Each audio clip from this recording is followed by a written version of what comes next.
কেন নিয়ম ভাঙা যায় না? কাউকে খুব করে মন চাইলেও সুখে থাকার তাগিদে নিয়ম ভেঙে তার সাথে আজীবন থেকে যাওয়া যায় না। কারো প্রতি তীব্র মায়া কাজ করলেও কেন নিয়ম ভেঙে বলা যায় না তোমাকে আমার প্রয়োজন? কাউকে জড়িয়ে ধরার প্রচন্ড ইচ্ছা থাকা সত্ত্বেও কেন নিয়ম ভেঙে জড়িয়ে ধরা যায় না? কারোর জন্য প্রচন্ড কষ্ট হলেও কেন চোখের কোণে কান্না লুকিয়ে রাখতে হয়?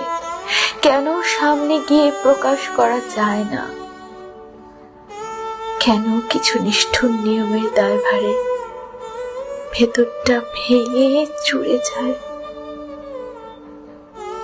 নিয়ম কি জীবনের থেকেও বেশি মূল্যবান? কেন কেন নিয়ম ভাঙা যায় না?